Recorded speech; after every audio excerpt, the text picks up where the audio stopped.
Why should you have to pay for your TRT? After all, I've got a confirmed medical diagnosis.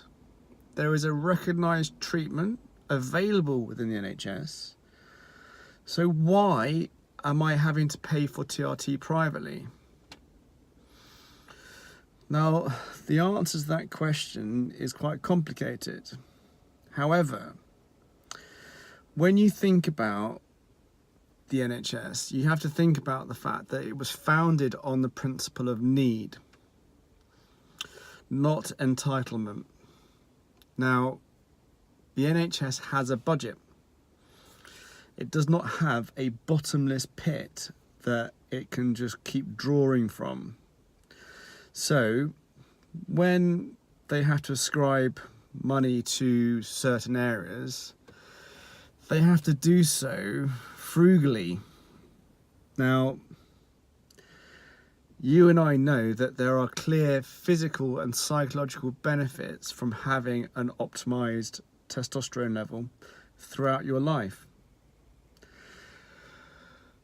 The difficulty is the NHS does not see it that way. You know, and you can make a counter argument that it is actually natural aging, that your testosterone levels should drop and you should disappear. And it might be more cost effective actually to give you a statin poison, or to give you a blood pressure tablet, or to give you that anti-diabetic medication. It might be more cost effective to the NHS. So again, you could argue that the needs of the many outweigh the needs of the individual. So, I mean, you could make that argument. It's wrong, but it is an argument. The NHS has a budget.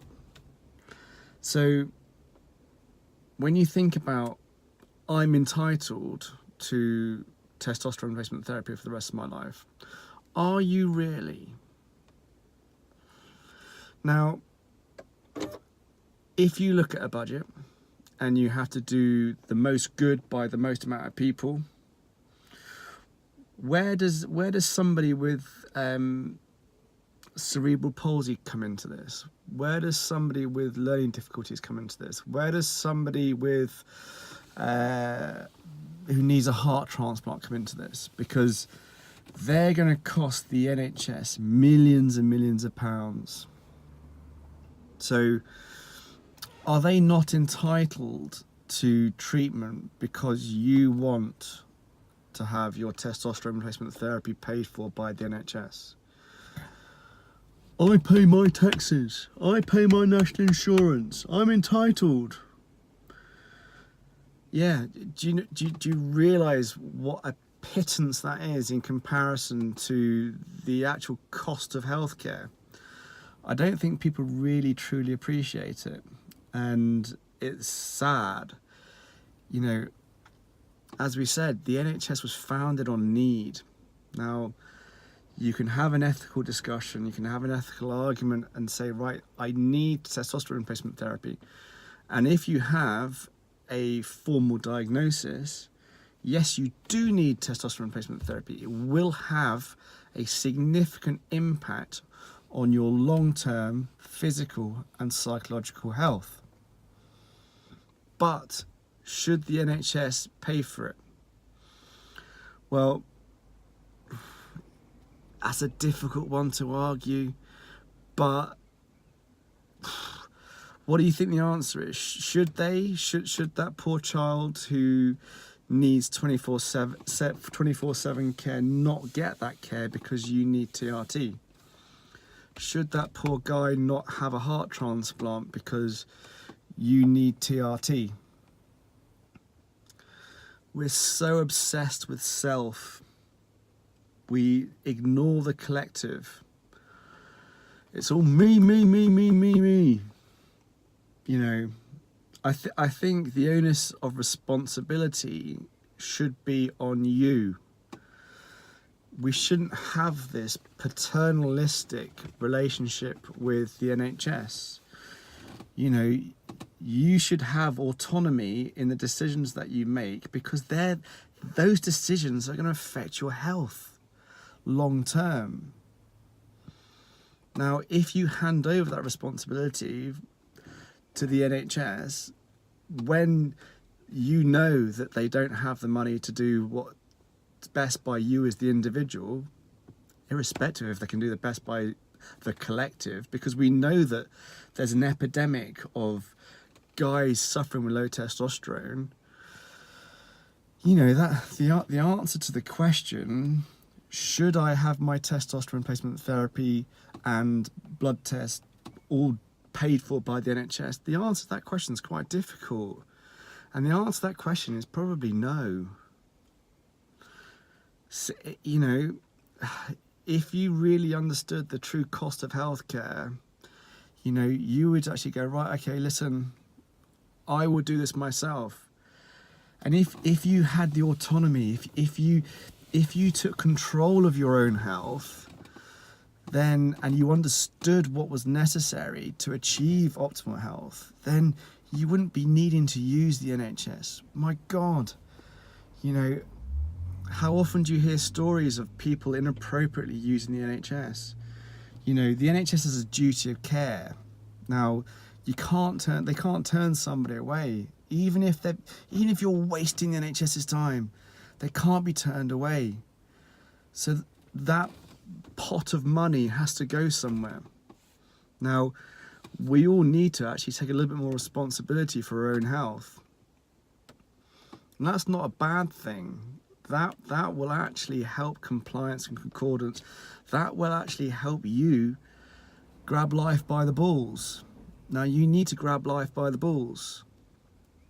So, please, you know, we work with a lot of GPs, we work with endocrinologists, and we are trying to improve the state of hormonal care within the NHS. Guys do need to have improved access to services, but you shouldn't expect it, because it's just not realistic. When you think about the amount of money that you waste on a day-to-day basis, a week-to-week basis, my God, you know, and you can't find the money for testosterone replacement therapy. I always use this, perhaps it's a silly example, but I always have a cup of coffee in the morning before I go to work from Costa. I know it's a bit crappy Costa, but you know, whatever. But it gets me up. Sorry, a little bit of a tangent again. But you know, that's £2.30. Testosterone replacement therapy does not cost £2.30 a day. Well, it does if you go to a provider. It costs probably £2, cup of Costa, sandwich and dessert and yeah, whatever else on top of that. But you know, testosterone and HCG on a daily basis does not come anywhere close to the cost of a cup of coffee. Come on, let's have some common sense here.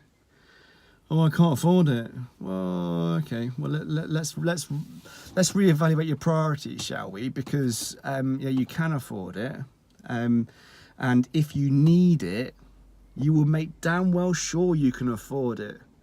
So, do you really need TRT? Because if you do need it, you'll pay for it. Now, as I said, we do work with GPs and we do work with endocrinologists, and we are trying to affect a positive change. But we need to do that together. So, you know, when you think about, am I entitled to TRT? The answer to that is no. You know, should you get TRT on the NHS? The answer to that is probably.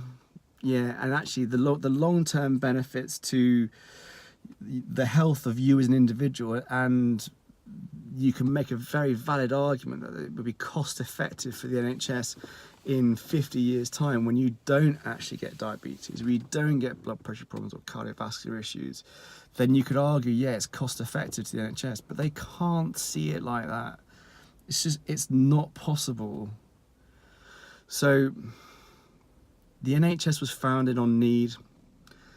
The discussion about whether you need it, yeah, well, obviously you do need it, but you can't expect the NHS to foot the bill because you're not necessarily entitled to it. So take control of your own health. Don't hand over the reins to somebody else and accept substandard treatment. Do your research. It's your health. God, I mean, I want to look after it.